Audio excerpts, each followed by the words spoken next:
want some, get some, bad enough, take some. Hello, welcome. The third episode. Now, third episode of FANGIN N BANGIN with Gangrel. But like I said, in episode 2, I didn't know how much longer I think I could talk to myself. Well, boom! I don't have to just talk to myself by myself all the time. I have the lovely, wonderful, full of energy, the bubbly, the beautiful Kid Cadet. So everybody, please, I'd like to welcome Kid Cadet to FANGIN N BANGIN with Gangrel. How are you? I'm fantastic. Thank you for that intro. I'm used to like doing the introductions, but I appreciate that. Well, I don't really have a set intro. I was just winging it. You know, the dude, like I tell you, the dude Raymond just says, go. And I'm like, go what? And we're off. Yeah. Go. So what's going on? How are you? I'm good. I'm feeling really good. I'm so honored to like be sharing this space with you. And this looks so cool. I love what you guys have done here. This looks amazing. Well, I could tell you, I was excited to know you're coming so you can explain the fungus pops. Fungus pops. Fungus pops, yes, of course. So can you help me understand that? Because Raymond thinks they're really, really cool. Mm-hmm. So I threw a couple. Like, I don't, not to be egotistical or anything, but like that's all I had is like, so when I left the school, I got my 2 action figures. You keep the school. I got my action figures. So I'm going to go do a podcast. I'll see you later. So I get there. So I threw them in there, but can you educate me on what these are? I mean, I don't have the full like history of the Funko Pops, but. Oh, Funko. Funko. Funk. Oh, like Funko. Terry Funk? Yes, exactly. Which is one of my favorite wrestlers, Terry Funk. Funko. Does Terry Funk have a Funko? Does Terry Funk have a Funko? Producer dude, Raymond, does Terry Funk? He's got to Google that. You're too slow. Okay, we're going to find out. So we're getting on that. Dude, but, all right, but yeah, I mean, obviously these are like collectible characters. And oh, here we have The Fiend. John Cena. This one's interesting because he's clearly... That's John Cena? The clear one? Yes, because he's see-through and you can't see him. I think that's the whole gimmick of it. Oh, no wonder he's always doing this to me. Raymond over there, the producer guy, he's always going like, I'm like, what are you talking about? So I thought, I was misled. I thought he was a huge Undertaker fan. So it turns out he's a John Cena fan. You know, John Cena, a lot of, you know, I'd like to get out the Funko Pops, which I think are really cool. That's the Undertaker one too, right? Yeah. But like John Cena, like I you know, the talk wrestling and stuff like that, I hear like everybody go like John Cena's terrible. Like when kids come to join the wrestlers, go, I don't want to be like John Cena. I go, why? I go, I've never seen John Cena have a bad match. Like, you know, like I think he's tremendous, you know, personally. You know, is his style mine? No, it's sports entertainment. I was a John Cena fan. I mean, I actually miss John Cena. So I miss him too. Have you seen him in any of the movies? Like, have you been following his acting career? I saw the Firehouse one. What was that one? The Fire on? Do you remember that one where he's a fire chief or something? And he had this like really dry like sense of humor. What was it called? Do you remember that, Raymond? I remember the poster, but not the movie. It was cute. It was cute. He was like a thing. He took some kids in. They whatever. It's cute. And what else? And another one where he had a daughter that he was trying. Yeah, cock blockers. Yeah. That's it. Where he was trying to keep his daughter from losing to virginity. That's when I learned. And this is what I'm hoping you can help me with. This. Okay. I don't understand these emojis. I was like, what is the eggplant emoji?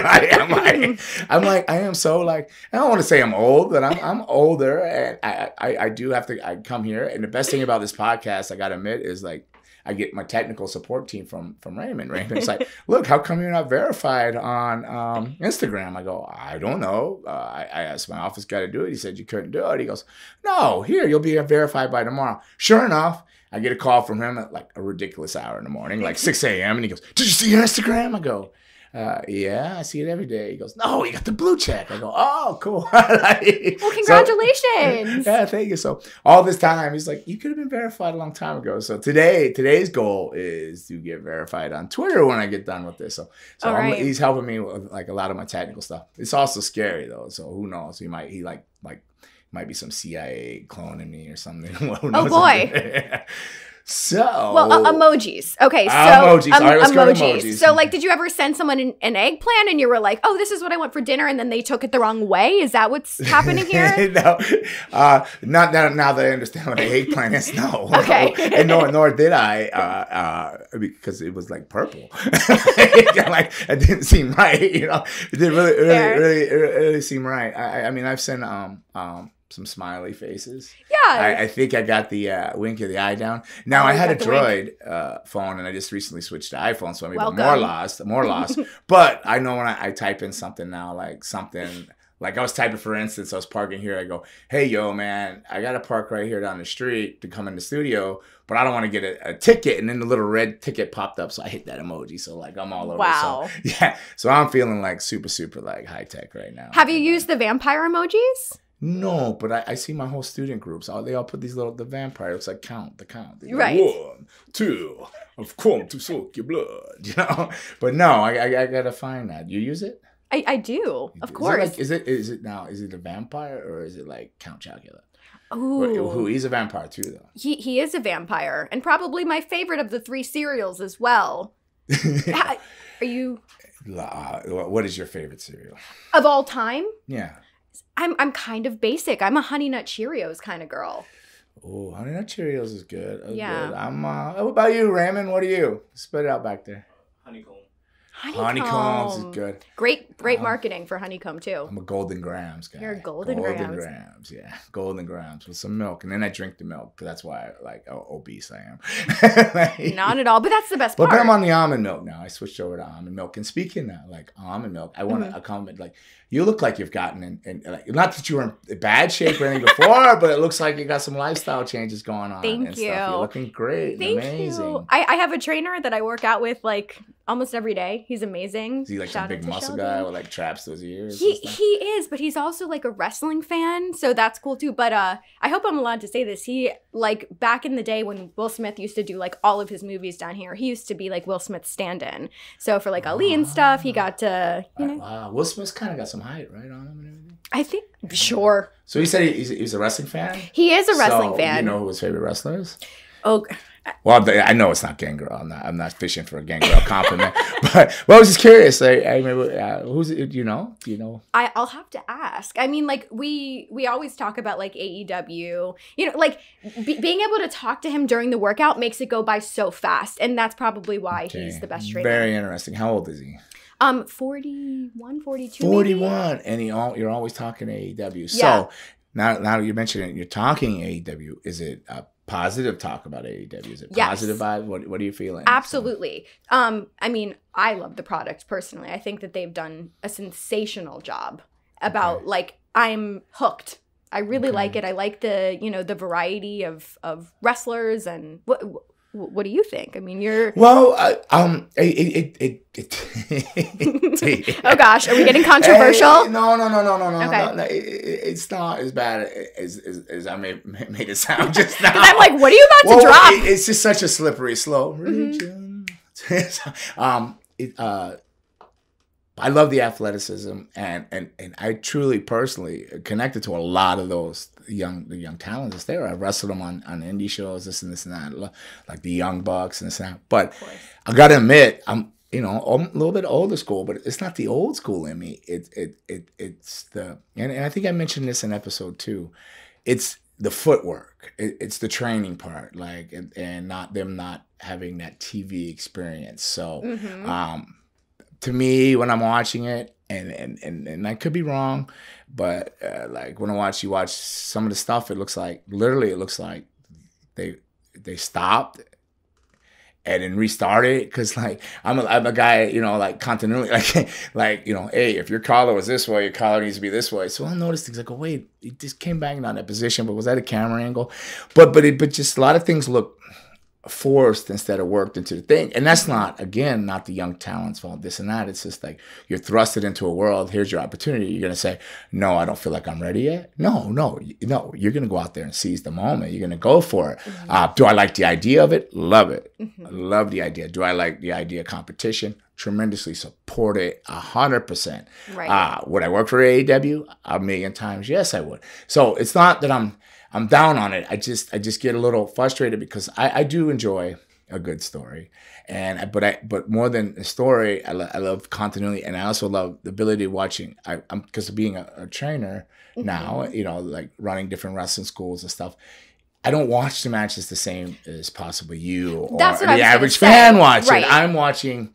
Oh wow, he should have dropped to the left foot and fed with the right, and he would have been here. But he went south to get west instead of just going west. Why go around the world to cross the street and this and that? So maybe that takes a lot of the glamour out. But I do know there's a lot of wrestlers from my generation. Like, and I'll tell you one. His name was Steve the Party M. Collins. I mean, a lot of people don't know him, but he's a South Florida guy and all that. Mm-hmm. But he's older than me. He's I don't know. I'm 52. He's probably closer to 60, right? But he loves it. Oh, it's great, and this and this and that. So it's not like so when you said he's 40 something, I find that very, very interesting because I'm trying to get a dial in on it, and I go, I just watch things, I guess, as a trainer too much, and it takes away from me enjoying the what's actually happening, and maybe the revolution, the movement, or whatever what do you think? Sure. Do you think it's like a revolution or a movement? Well, okay, what I was gonna say, maybe on a different note, is I feel really blessed to know a lot of people that are now coming up, in both WWE and AEW. And I see so many of my friends, they're doing it, they're making it, right.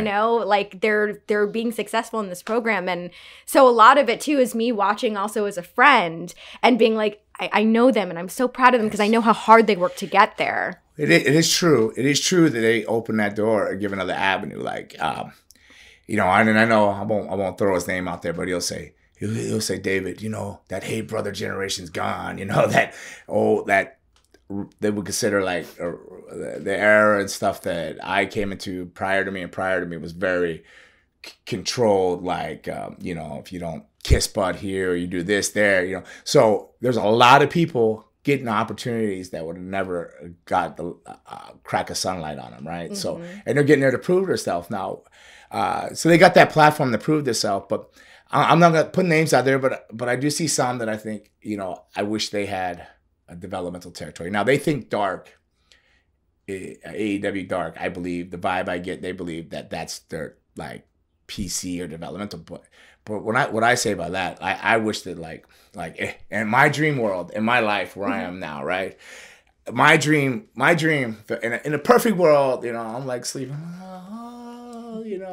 everything's going. I wake up with a smile on my face. Is they come to me, which they never will. I'd probably have to go crawl to them. But if they came to me and said, "Hey, we're gonna back you in the school, all right, here, and then we're gonna run towns. Let's run that Florida Championship Wrestling territory, and all those guys that are not quite ready for TV yet." You send them there, and we work the small towns 6 days a week or 5 days a week. We make the loops, run little regional TV here, boom, boom, boom, and then get them seasoned so they go up there, and then they're more seasoned and ready because they didn't have territories to work in. And I do believe this. I do believe because of the pandemic, like with WWE and stuff, and I think AEW is probably end up that same route, whether they want to admit it or not. They're not going to go to every town like they did. They learned. WWE did. They learned. They made way more money with residencies, and that it was just being a publicly traded company. They're like, we can't. How do we go from how did our profit margins go so high during a pandemic, and then now it's back, when things are wide open because of all the flights and hotels and the different things and stuff. So I think. And it's just an opinion, and I've said this so many times. Everybody has an opinion. Everybody has an asshole. Sometimes assholes have an opinion, but I don't know what category I'm falling in now. My opinion, though, it's a hopeful opinion for a lot of the like I think like my students or people that are a little bit older that still have something to give, but maybe don't have that full blown like pay-per-view. In them, you know what I mean? That to go on that level, but have so much to offer that territories could run again, like the Memphis, Stampede, and run that. And then my dream would be if they were to come to me and say, "Hey, we want to do this with you. We're going to do that." And so, on my selfish part, my end, I get to keep living my dream.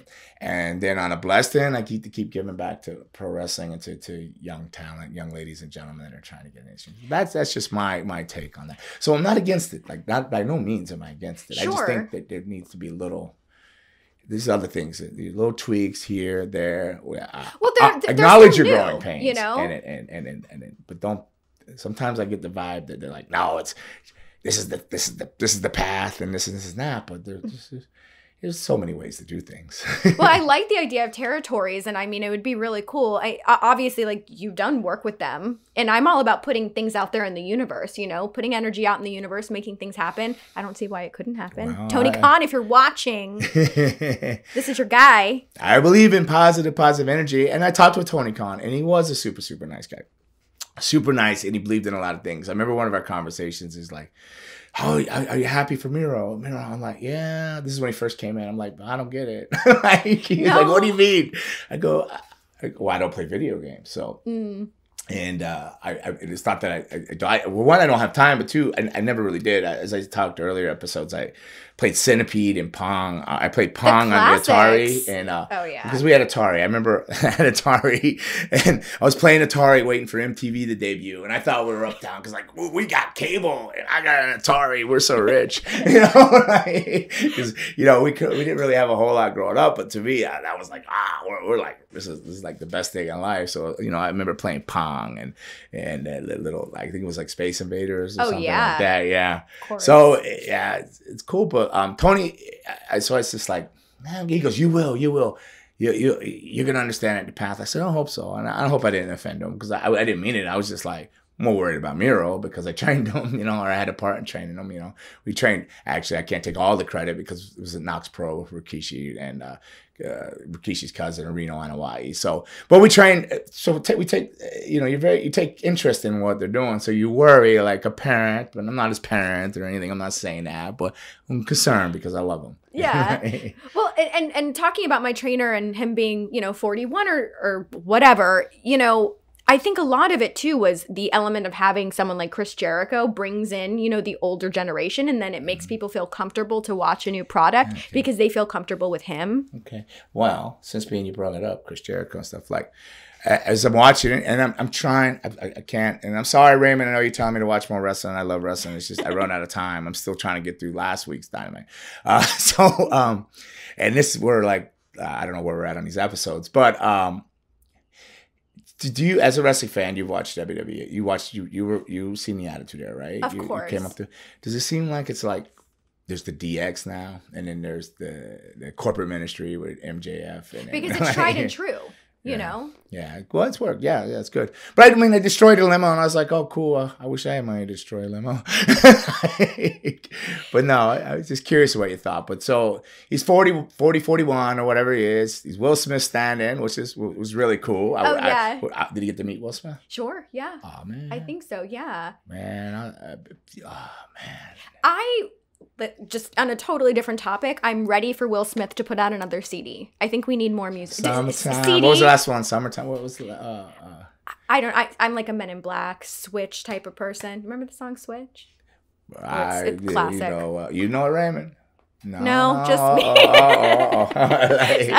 I'm a devout Will Smith. You think he's gonna bring DJ Jazzy Jeff back in? I would hope so.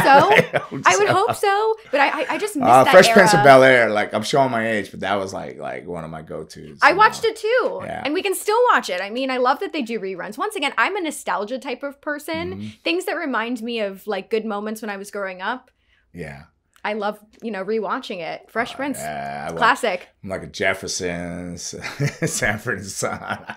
And then I watch stuff like All in the Family, and I think like these movies, these sitcoms, like could they even fly today with the stuff the wording in it? And it goes so much with wrestling. Like if we go back and watch a Jerry Lawler interview, or even like, all right, let's just say Sweet Brown Sugar, a promo interview, they would do like the things that everybody would say back then would be like so not PC now. Right. They would be like so canceled.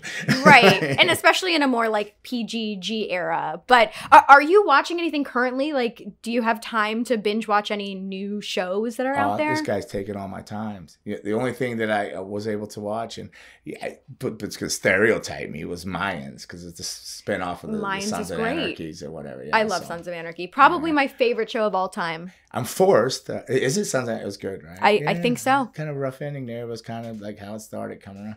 But I'm forced to have to watch SVU. That's okay. I'm not forced. It's on me now. But for one, it's on every channel all the time, every day. But my lovely lady is a fanatic for SVU. I don't know, but now I'm biting on the organized crime part one. That was all right. Yeah. Well, we were talking kind of before we started this about like the show Loki, which you said you haven't had the opportunity to watch yet, and then we got talking about your superhuman ability. Oh, my superpower, right? Of smell. Yes, your keen sense of smell. It is a superhuman ability. How can I use that to benefit the world? I don't know. We'll have to. I could smell it. We'll have to workshop it. I smell rain coming. I could probably save a lot of relationships with that sense of smell. Maybe, Like, maybe. I smell another man on him. You know, you better get rid of this guy now. Well, were you ever into like, you know, superheroes and comic books growing up and stuff? This is where I fall short. I try to think back. What did I like? You know, and then I don't know if you can consider it like Pink Panther a superhero. More of a cartoon, maybe, or I guess it depends. I dug the Hulk. You know, the Hulk was cool. Silver Surfer is all right. But no, I don't think I was. I was, to be honest, my life as a kid was really short. We've gone over that in my when the first episode we introduced it. Like at 13, I moved in with an uncle. At like 15, I was paying rent on my own. So I kind of like skipped past go and missed a lot of things. 17, I was wrestling, and then not until the last 10 years have I even been educated on like the different graphic novels, and then because the movies are coming out, and then I'm doing all these signings at the Comic Cons, which we could talk about some of the stuff you're doing, and we could talk about your tattoos you got on. We there. Sure can. I see you got a new ET tattoo over there too. Yeah. So now I'm like late to the game, but I'm digging it. Like there's stuff I dig. Like I like Luke Cage. I liked it. Then there's the Jessica Jones, and I'm like, whoo, they got some heated love stuff going on. It's just like Days of Our Lives. She's over here, she's over there. They're breaking stuff with all this superpower love, you know. So no, I'm coming on late, but I dig it. I like Daredevil. I watched that. I was all over that. Loved the Daredevil. And stuff like the series, like on I think it was on Netflix and stuff like that. Oh yeah, so, yeah. They've done such a great job. But like the controversial question is, are you more of like a Marvel or a DC guy? Not that you have to choose. Not to sound a little whatever, but give me a DC character and then give me a Marvel character. Okay, so Batman versus Iron Man. So Batman obviously being DC. Iron Man. Batman. Okay. Give me another one. Okay, let's think. Okay, I'm trying to. Okay, Wonder Woman, DC, and then we'll say Black Widow, Marvel. Ooh, I only know Black Widow because I've seen things pop up in my Facebook lately. So I'm not a huge Wonder Woman fan, but I did watch the TV show Wonder Woman when I was a kid. I did watch. So I'm going to have to lean towards Wonder Woman because I don't know Black Widow. Right. Linda Carter. She's an OG. Yeah. Yeah, she still looks good. Oh, I did fall asleep. I'm going to be honest, and I hope I don't offend anybody. Like, Lakai. Lakai had a friend that he stretches, and he rented a movie theater out for us at Christmas time, or it was New Year's Eve day, maybe, or Christmas. I don't know, to go see Wonder Woman when it came out in the theater. Yeah, so, like rented the whole theater, and I get in there, and it's these big recliners. I'm sitting back and get some popcorn, and then I don't know. I woke up and the credits were rolling. You had a nice nap. Yeah, about 2-3 hours. Those recliners are dangerous. But I mean, I have nothing, and don't take this wrong, ladies out there. I do love a good Amazon woman that's about 6'5", and like I love it. That's not the current Wonder Woman, though. You know, she's not really the 6'5" They're Amazon. all big on that island, no? Yeah, they're yeah, but that's not really the way that they're like. See, you gotta correct me. See, it's okay. That's why I need you here. It's that island to help educate me. I need Raymond for my tech. Here, I'm going to college. See, this is not a podcast. I'm going back to school. I'm in school. Yeah, I'm in school, so I can survive this current generation and this modern world that's going on now. We're here to help, eggplant emoji and all. You know, that's what we're here for. Man, Raymond, you ever send any eggplant emojis to anybody? Virgin. Oh, well, there you go. Now I saw the 40-year. That's cool though. That's good. Now I saw the 40-year-old version. Great movie. Yeah.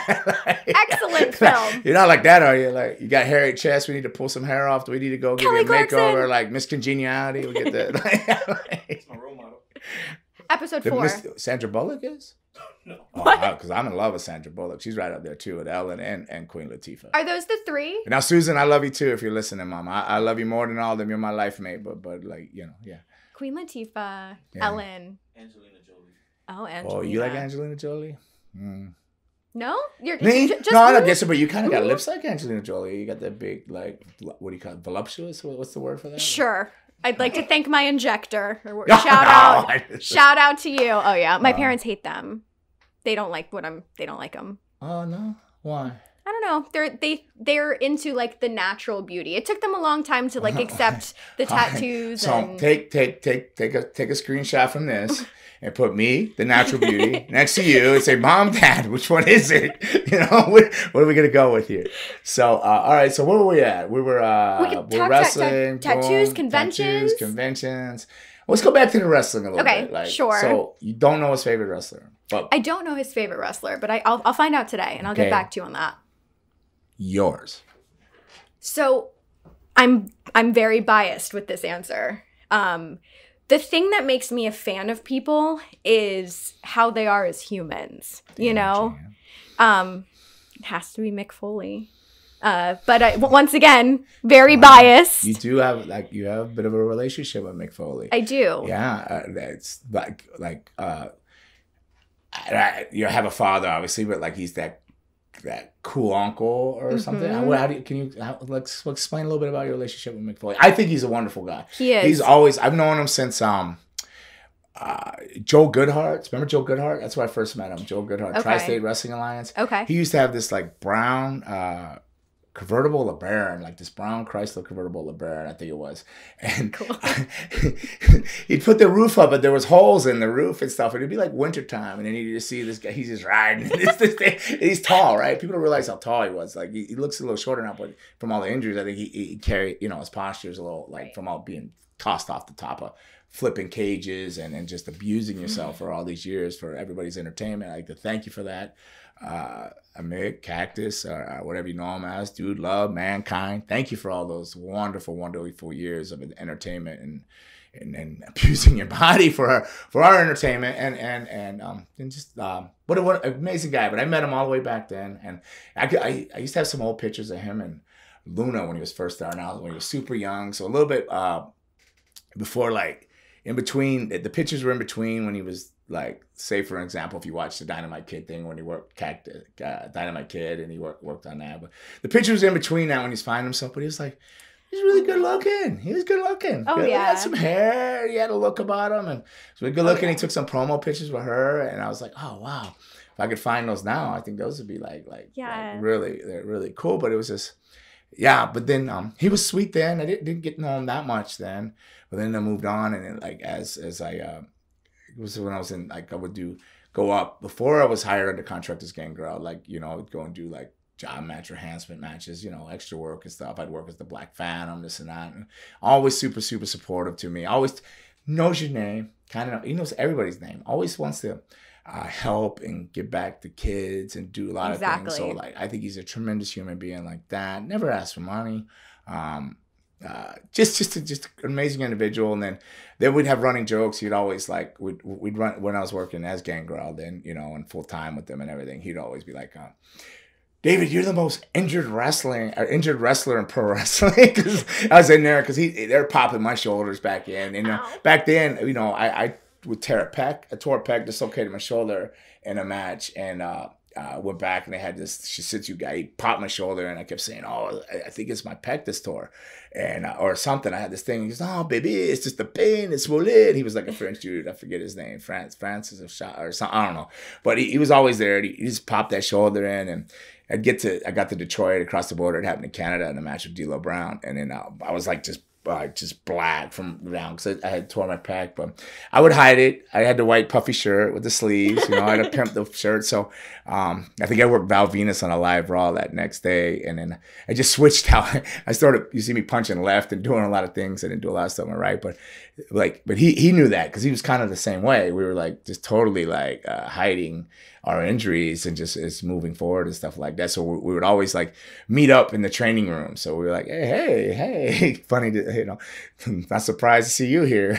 Right. But I wasn't falling off a top of cages and getting my tooth through my nose or taking 60 sick chair shots to the head when my hands are handcuffed by The Rock, who will bring it when he swings a chair. He doesn't mean when he says bring it or whatever his tattoo says, he's bringing it. So yeah. I was there for that. I remember being like, when he was hitting him in the head with those chair shots, I can't remember what building it was, but I remember just being like nauseous, going, oh, it's hard to stop watch. Stop, no more, no more. So it's like, been like Rocky with Apollo Creed, like, I should threw the towel in. Like, I'm right? there, oh, you can see my Rocky lip. Didn't know you were an impressionist, but here we are. So, I was thinking somebody needs to throw a towel in, but man, he came out to the other side smiling, and what a great human being. So if you want to tell really us, is. I didn't mean to cut you off. No, not at all. That's what we're here for, is for the stories. Ramble on about him, but tell us a little bit of your history with him, and what an amazing guy you believe he is. Absolutely. I met Mick. He was touring kind of like improvs and comedy shows, and you know, he does a set. He has multiple sets now because he's been doing it for quite a few years, but it's not necessarily comedy, but his stories are comedic. And I met him at one of the shows, and I told him, you know, I was trying to get into the wrestling industry in whatever avenue I could. I knew I didn't want to actually wrestle. I did try once, and it was not for me. They're like, do a somersault, and that was the end of my career. That was it. But we'll come back to that. Yeah. Oh God. I'm curious about that. Oh, we could talk about it. Okay. And so I mentioned that to him, and so we kind of kept in touch, and he was doing an event before Money in the Bank, which I think was in Boston. And so I flew out there, and I hosted a Q&A panel for him at his event, and he had challenged me to interview him with questions that he's never been asked before, which is definitely challenging for somebody that, you know, he's been in this business for so long, and I'm sure he's been asked it all. And I interviewed him, and he said they were all original questions. And so from then we just kind of like kept in touch. And whenever he was doing live events, he would have me come in to, you know, host his show, do the Q&As, and, you know, being in the car together, you know, we're both obsessed with Jim Croce, so like jamming out to Jim Croce music. He's amazing. Yeah, my favorite. Oh yeah. And so we just built this relationship and sing it. First thing that I like to do. Yes. Oh, so good. And then, you know, just seeing him around and just getting to know him as a person. Sing. I just heard a glimpse. Secrets out there. Okay. But yeah, and then he got ordained to officiate, you know, my wedding to my amazing husband Vincent, and that was one of the best moments of my life, and he was there for it. He's just the best. Well, So. I love the fact that you said you're amazing husband. So that's great. That's yeah. Great. That means you're happy, and that's good. I now, am. You didn't just say it because you're on here and you had to, right? No. I felt it. I felt like you meant it. No, he's the best. So, okay, awesome. So let's go back to these questions. Yes, the questions. So, how did that come? So he asked the interview. He challenged you. He challenged you. Right. Me. So you're prepped for that. I believe in the 6 Ps. You know, you know my 6 Ps. No. Like I picked them up in England from a promoter named Brian Dixon. I think he picked them up from the Royal Military. But so it's a bit of an English 6 Ps. Okay, let's hear some of the words. So proper planning prevents piss poor performance. Right. So it's the 6 Ps. So a lot of people have the 5 Ps, but I don't know what it is. Preparation, something. But it's all in the same effect. I think the English just had to add piss poor or something. Yeah. So they added piss to it. So piss poor. So that became the 6 P. But so what all right. So you're challenged. So here you go. You're this little girl. Mick Foley, you know. Yeah. Mick Foley. So you go to your parents. Did you go to your parents? I could picture going to your parents going, Mick Foley challenged me to ask 6 questions. What am I going to do? How am I going to answer these 6 questions? Well, no, I mean, just knowing your energy, I could see that this is a thing for you. This is going to be like a process. So it was. So take us on that part of that. The interesting thing was I was with my parents when he like officially invited me to come out to Boston. We were all on speakerphone together. So they're like, my parents being like huge wrestling fans, big Bruno Sammartino and hello people. to your parents. I love your parents. They're the best. Great, especially to your mama. Yeah. Namaste. But so they heard the conversation and they're like, all right. I had a couple weeks to prepare. I read every single one of his books he ever put out. Ooh, how many books has he put out? I think I read 3. But they're not little. They're like no. They're like 800 pages. I can remember him and Al Snow always, and they used to tell me, David, you need to write down your everyday events. Like, I can't even remember what I did this morning. I probably should have wrote down, but I'm pretty sure I had coffee because I walked in here with it. I could still see the cup. So, but they would do that. I remember they would write that, and I so wish I would have listened to them. But so you read all of his. I read all the books, and I kind of like took notes of things that maybe other people would just pass by. And I think a lot of people are more like wrestling journalists, where I don't consider myself that. I'm not a historian. I'm a fan. Kid Cadet. Kid Cadet. And so I tried to ask the things that about like roller coasters. I know like he's a huge fan. I don't think he does roller coasters anymore, but Oh, I could tell you a roller coaster story. Oh, please do. Well, let's get to the books. We'll come back to roller coasters. Okay, we'll circle back. Raymond, you remember roller coasters. Give us a roller coaster sign. Write it down, Raymond. But yeah, so I was asking about roller coasters. I mean, gosh, I'd really, here's the crazy thing about what happened. So a friend of mine came to film it because we wanted it to be, professional for my first interview with Mick Foley. And the SD card that we used in my camera got like destroyed. It was like devastating. I don't know what happened when we tried to upload it. Camera was fine, but the SD card was trashed. All the footage was gone. From the SD card. So we had to find like a person. I don't remember where they ended up being. And we sent them the SD card. The footage of Mick Foley, your interview was gone? Yeah. But because the card was corrupted. This is your one chance. It's like Eminem, like, I know. I can hear that song playing.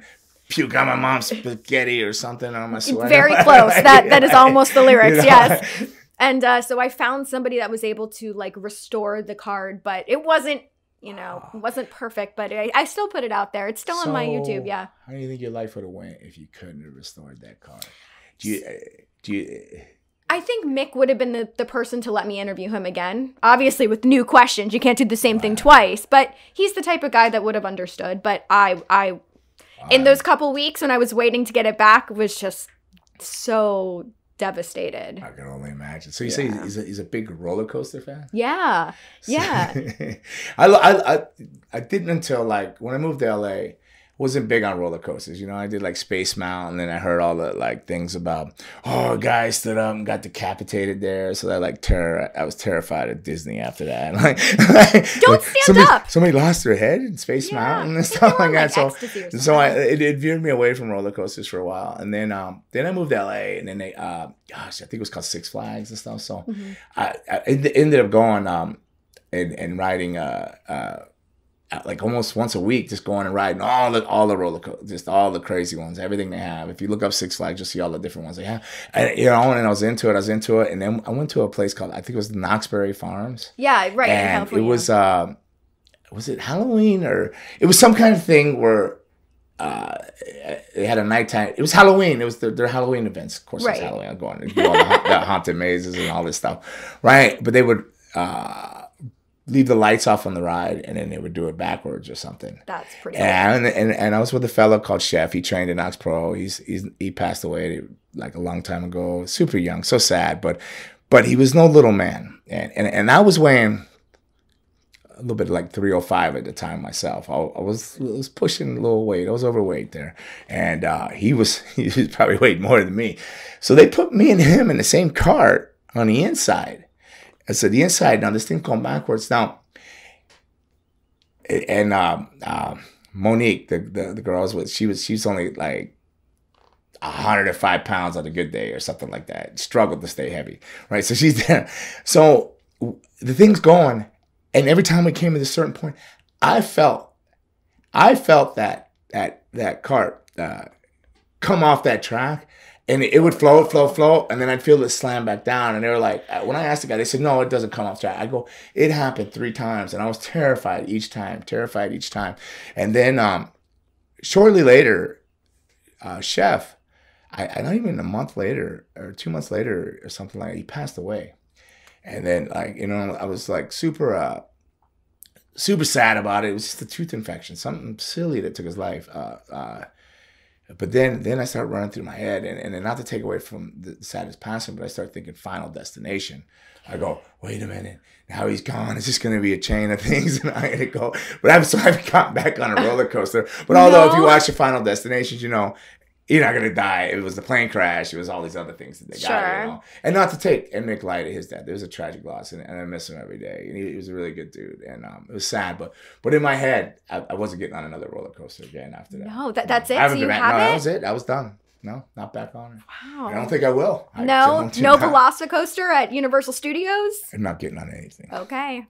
Maybe no, maybe the teacups or something at Disney. But you could do if you could do the teacups, I envy you because I think they got rid of Mr. Frogs, Mr. Toads. What was it, Mr. Toads? I think, yeah. I used to enjoy that, but it's gone. But I'll still do Small World. Okay, okay. And Peter Pan's Magical Flight. So yeah. Dumbo? Will we do Dumbo? Is there a size limit for Dumbo? Am I allowed on sure. Dumbo? It might be for the little kids. Oh. Well, no, parents got to get on there. They can't just take Yeah. the little kids Dumbo. I haven't been to Disney in so long. Me neither. But that's amazing that your relationship started out with he challenged you, Mick Foley, to interview him with unasked questions before, which I guess was the first question probably everybody asked him. What was it like to fall off the top of the cage? How many times a day do you think he gets that? Yeah. You know, and like it's funny because my husband actually designed him a shirt that just said "Yes, it hurt." You know, because I'm sure yes, it hurt when you got thrown off the cage, but I knew that was I was going to avoid all of that. But you know, he really did get me started. What did you ask stuff like? Did Dude Love cross over with Mankind? And then Mick Foley, did you get confused who you were some days? Or how did they come along? And Gosh, no, like I'm trying to remember what else I asked, but it's been like 7 years or so. So I'd have to like go back and rewatch. Fair enough. I can't remember 7 hours ago. So. But right. yeah. So boom. So you don't know who his favorite wrestler is, but yours is Mick Foley. So that's awesome. So now we know who Kid Cadet's favorite wrestler is. Yes, and it I got is a Mick now. Foley tattoo. I also have a Ric Flair tattoo, but you know, who? yeah, I have a Ric Flair tattoo as well. You can't have a Ric Flair tattoo. Listen. I thought we were gonna get along good here. I thought we were like I can cover him.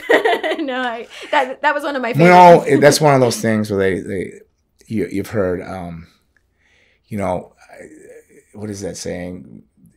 Don't meet your idol, because it was it's just very disappointing experiences. It turned out I was going to beat him up, and so it went really, really bad. But that's another story for another day, I suppose. Fair enough. I'll get it covered. Like, Well, get it covered. I don't even know if I want to see it. Can we look in the camera to see it? Yeah. Oh, you There can it go. is. It says woo. It says woo. I Yeah, mean, Florida. I got So you're a Florida girl, born and raised Florida girl. I am Where born at? and raised from Hollywood. Yes. Hollywood Memorial. I hear. I was born in Hollywood too. Born here in Hollywood. Well, we're in Highlandale right now in the studios, but born in Hollywood. Grew up in Deerfield, but the minute I could be on my own at whatever, I was back I lived in like the Hollywood Beach Resort, like when I was going back and forth from Japan towards the stuff. So I just lived on Hollywood Beach. So I lived a little, like I spent about 5 or 6 years in Orlando when I got my degree. Well, that's rough over there. Orlando's tough. I For me, didn't it's tough. mind. I really liked it because it reminded me a lot of here. If I wanted to go to the beach, I could go to the beach, you know, and the In amusement an hour parks and a were half nice. drive. Yeah, right. I know. But you Orlando could. just reminds me of swamp ass and heat. Like it's just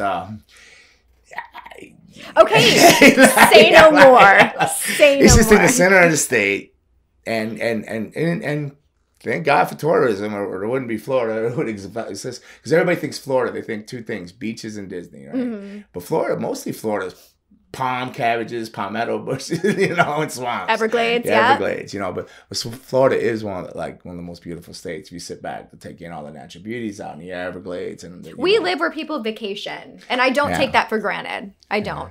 I try to get to the beach at least once or twice a week. Even though I'm blessed to where I live, I wake up every morning and I can see the beach, the ocean out my window. So I wake up to a sunrise every morning. So that's helped change my life in the last. So I moved in there in November. So my days have all started positive. I don't think I've had a bad morning yet. So. I love that. And even with the rain, even like the last 3 days when it's raining, I can watch the rain move across the ocean or coming in. The only thing I have a problem with, and I've always had a problem with, is lightning. So I'm on the 21st floor. So when that lightning's popping, I'm popping too. I'm like, yeah. You know, like, it is scary. Like, I don't think you ever get used to it. And, we have a min pin named Tina. So Tina gets under the coffee table and I go, I don't think that's going to help, Tina. But I don't know why I have my feet off the ground like it's going to help. Like, you get under the coffee table too. So like, we're just going to have to go somewhere. We got to get out of here. Like, no, I get it. It's scary. But necessary. The rain is necessary. We need it to make things grow, right? That's amazing. So, okay, so cool. Let's get to know a little bit more about you. I know I keep asking questions about you, but I've talked for like 2 episodes about me, so I'm so excited to have somebody else to talk to about some things. So, we could go over all the tattoos, but we can get like a couple months out of all that. Yeah, right. I want to get to know you, but I'm getting flagged and I get in the office. Yeah, I'll go there and the guy's like, hey.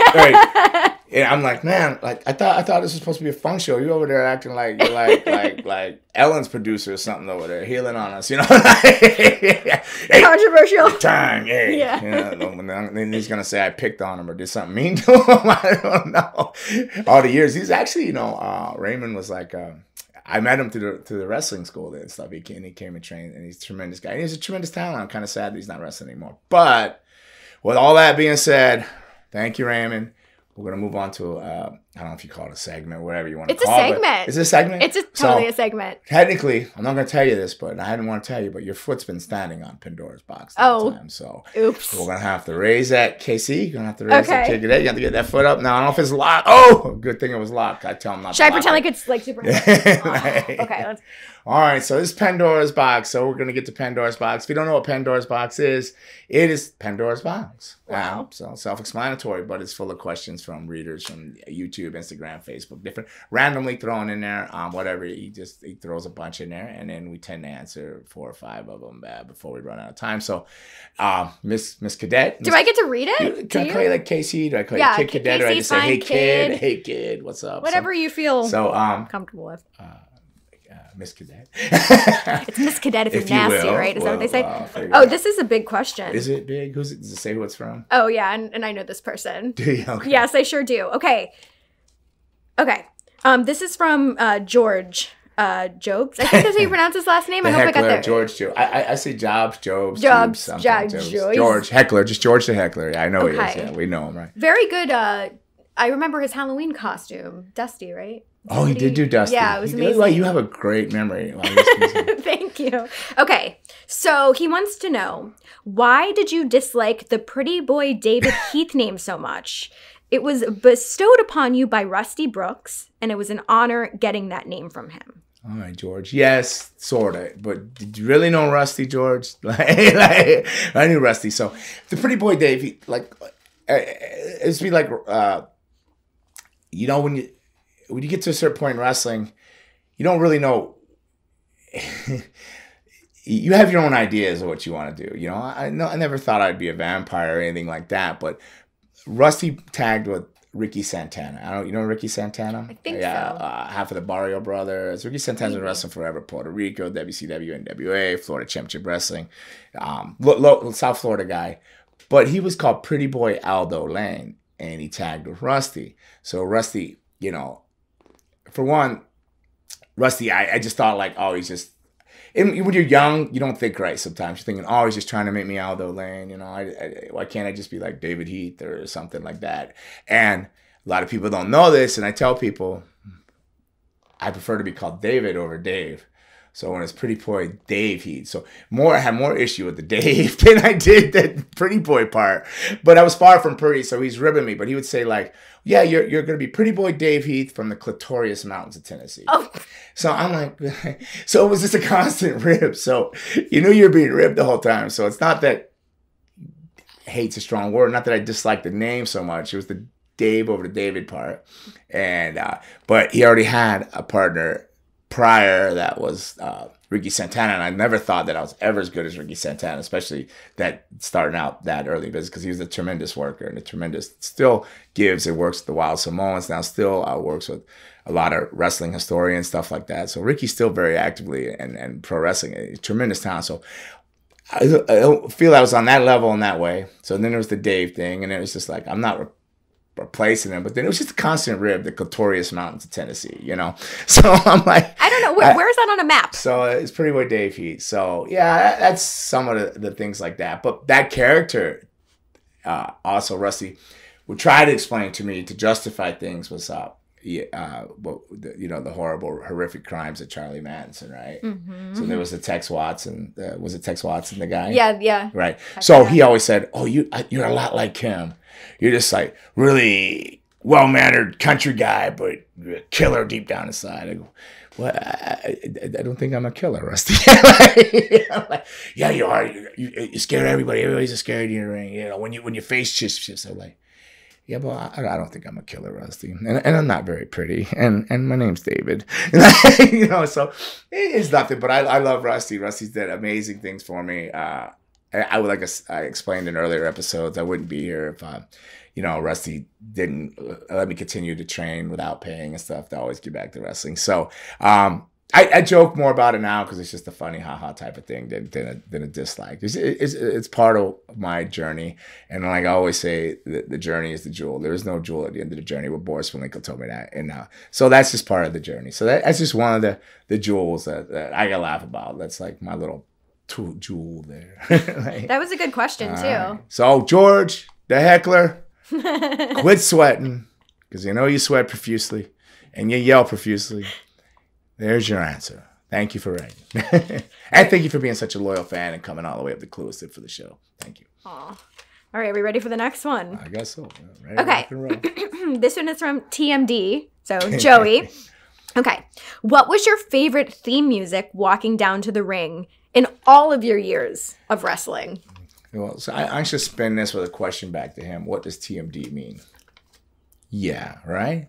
So, Joey, what is it? Well, I know what he thinks it means. It's not something I really want to say on here. It's like, can you whisper it? It's true something, Daddy. But like, if you can use your imagination, Joey, stop it. You're like 50 as me now. No, you're not. He's still young. But what was my Joey? If you know Joey, I know Joey. It's funny that they're getting questions from people I know, but that's cool. Joey's a good dude, but he loves music. You know, he DJs, he wrestles, he acts, he's a does everything kind of guy, right? He's everything entertainment, he's in and on it. So, but he really has a passion for music because he writes music. So he had a part. Actually, he's the one. If you're listening to the opening of the show, won't some get some, bad enough takes some. He helped produce that with. Oh man, I call him La Bamba. I can't think of his name now. He's gonna get mad. Oh my goodness, out in Texas, this dude, he has a studio and everything. But Joey like put a lot of input on like guitar riffs and different things and that. So Joey is very, very much into music. So I'm not surprised that he sent that question in. You know, a lot of people are gonna think it's the Brood theme. You know. So different stuff. I've come out to like Smoke on the Water. I've come out to the Phantom of the Opera, as the Black Hearts.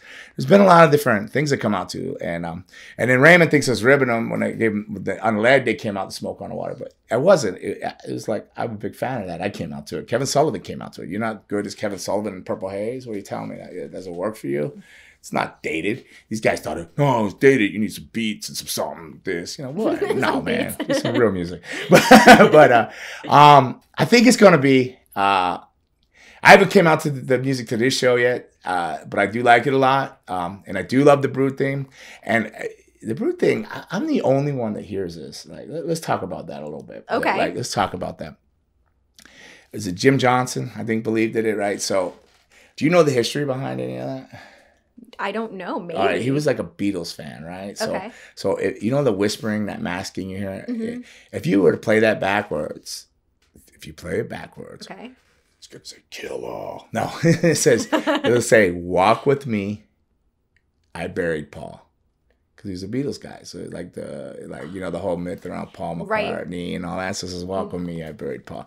So that being said, you ever listen to the Toadies' Possum Kingdom? I love that song, of course. Right. Now, if it tells me that I'm crazy, but I don't believe I am. I truly don't. Because when I was going, when they had to come up with that music was came up within a day. Because they called me on a Friday to debut on Sunday. They had to get that music. They had to get that music. And they asked me, well, what do you like? I said, well, you ever heard Possum Kingdom? Like blah, blah, blah. And they're like, yeah, the Toadies, whatever. So they check it out. So I recommend that song. So I'm down there for the first dry rehearsal on a Sunday. I'm gonna work Scotty Taylor that night. So I'm down in the elevator, nervous as everything, and I hear, and I'm like, I go, is that the Toady? Like, wait, the guitar riffs are different, and I'm like, I'm the only one that truly believes that like they took riffs and slowed them down and different things with it and all that from Possum Kingdom to hear that. So maybe when you have time, if you have free time on your hands, world, you take it, take a clear mind, put headphones on because you got to have the headphones on to get the feel. Listen to that. Put your headphones back on, listen to the Brood theme, go back again. And please write in and tell me if I'm just losing my mind. But from the minute I first heard it, I'm always going to associate that with Possum Kingdom, which is one of my favorite songs. I'm going to show you my little dark secret. So, don't be afraid. Yeah, that's such a good song. Yeah, so it comes from that. So, great song to walk to. I remember Stone Cold asked me one time. He said, "Hey, kid, what do you like about your music?" I'm like, "What do you mean?" Because what is it you like? And I didn't know. I felt like this is definitely a trick question or a pop quiz, like in Speed. Pop quiz, hot shot. Like, yeah, what, Mr. Cold? Mr. Stone Cold. He says, "What do you like about your music?" I go, I can walk to it. I feel it. He goes, "Exactly. If you can walk to it and you can feel to it, then it's going to work." Go, "Yeah, thank you, sir." And that was it. He walked off. So, but yeah, it was tremendous to walk to. You could feel that. Well, I could walk to Possum Kingdom too, but that is slow. This is slowed down. There was a slow down, but I still hear. So it was tremendous to walk to. But yeah, I'm going to break a lot of people's hearts. It's not. If anybody knows my background, am I going too long for you, Raymond? You over there get crazy over there making some crazy faces. So I'm like, it's going to be like, there's an artist out of Canada that rewrote over that called Danny O. He wrote me a version, and it's the version you probably heard it. Jump. What were you thinking? Step into the realm with the deadly, sinister vampire warrior. Gonna bust that buster, crush that hustler. Boom. I don't know if it's because, I grew up, I hate saying I grew up in the hood. I grew up in the rough neighborhood, blah, blah, blah. I got a lot of like my playlist is like drama, DMX, and, a lot of like, even old Uncle Luke, I played some, yeah, no, it's vulgar, but I know. He said some things and did some stuff for the world with the parental advisories and stuff like that. And so yeah, I'm partial to that, to the Danny O version of it's just called "Fangin' N Bangin'." So, was there ever a song that you wanted to use that you never had the opportunity to actually use? Well, I was a big Bruiser Brody. I like Bruiser Brody a lot, and I loved when he came out the Immigrant song. He sings, I would like a really cool remix, dope version of that where that goes longer and less does it trail off and get slower, where you keep it hot and popping with that. I think that would, yeah, that's such a good song. Oh, it's so good. But you gotta be a wild man to do that. I picture you gotta be like, he was like buck wild with the chain, and in Japan he'd come out with that beard and food would be in it or whatever. He's like, spit going. Like, I like gladiators. Me too. All right. Do we have time for one more, or what do you think? I think we do. We're good. I'm good. Okay. Yeah, he's good. There's a couple more. So yeah, he probably wants to. Yeah. Okay, let's see what we got here. Oh, this is from. Oh my gosh, am I going to be able to pronounce this? At the Undeniable Heel from Instagram. All right. Who is someone that you wished you had a storyline with?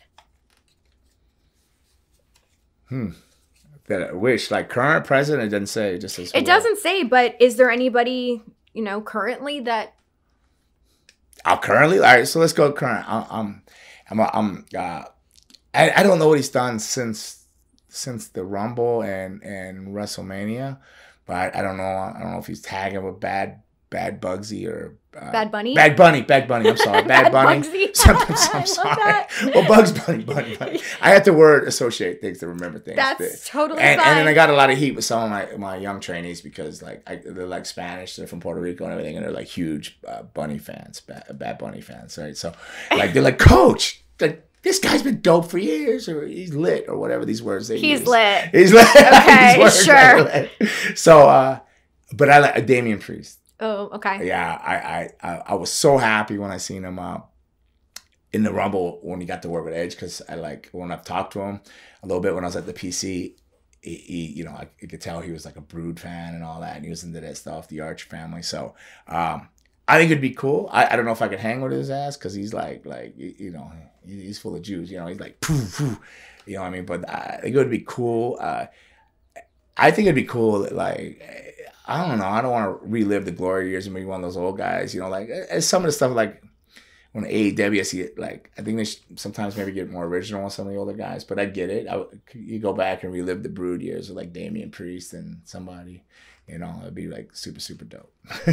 What about somebody maybe from, let's say, like the Attitude Era? Attitude Era. Do a thing with.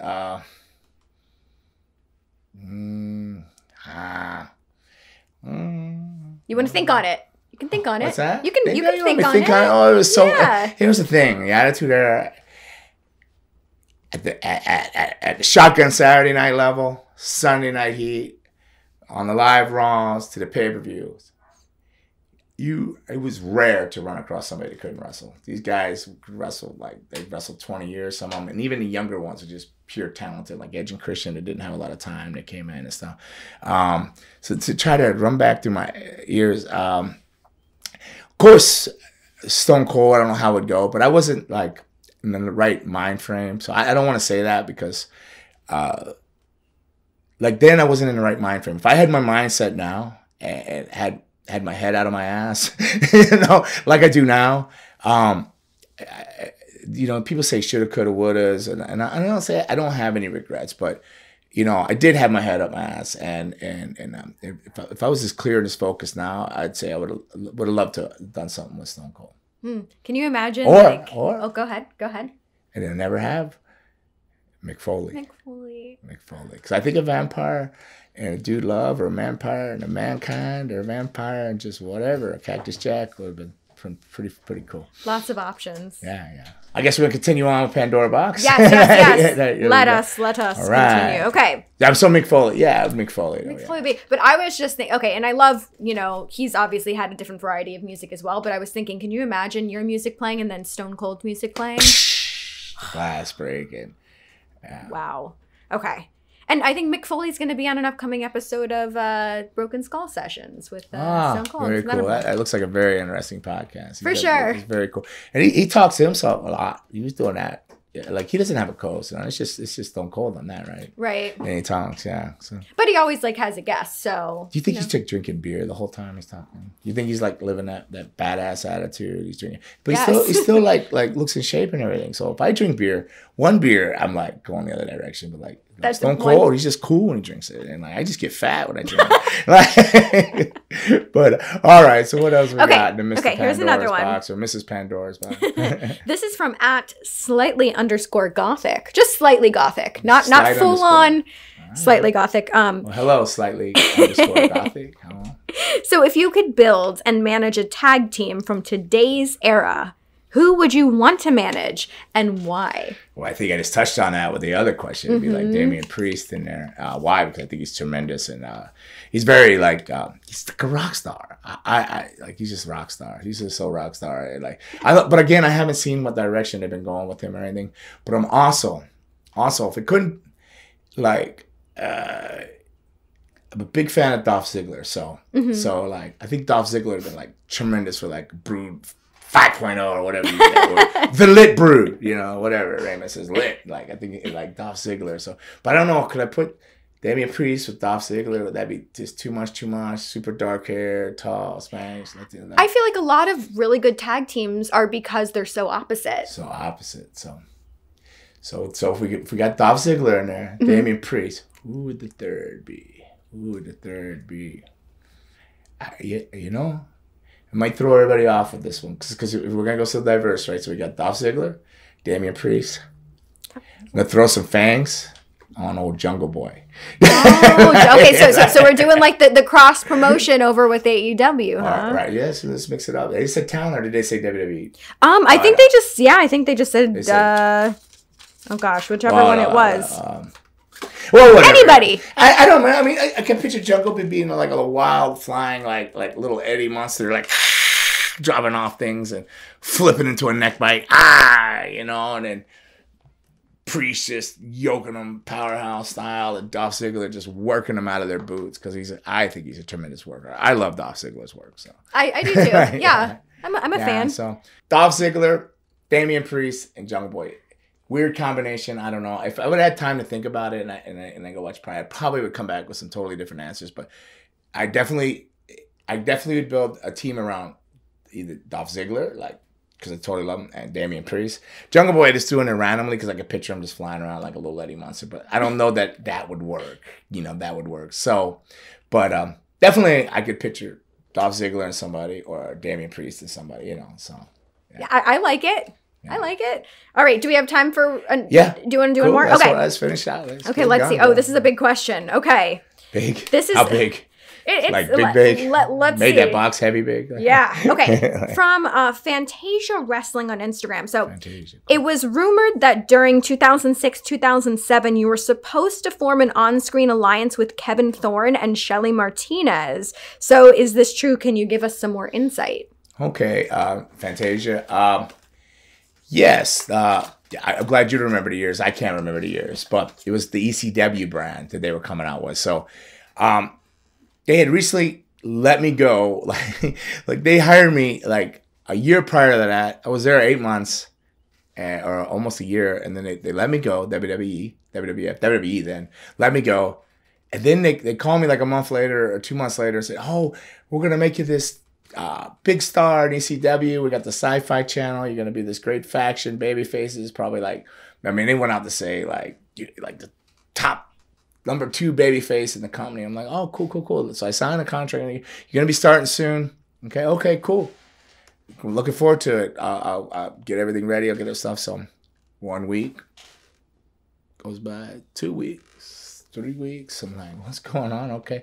I don't know what to do. And then I'm watching it because now Sci-Fi, it's on. They're doing it. I go, and they told me, now when they told me this, they said, you're going to start, we're going to bring Ariel in, and we're going to bring Kevin Thorn, and we're going to make a faction. So yes, it was true. They said we're going to make a faction, and then I was going to come in and then bring them in. So then, I'm waiting for the phone call. Then I see Kevin debut, Kevin Thorn and Ariel. I'm like, well, that's it's backwards. So I call, but then I don't get a call back, and then like 6 months go by, and then I get a call.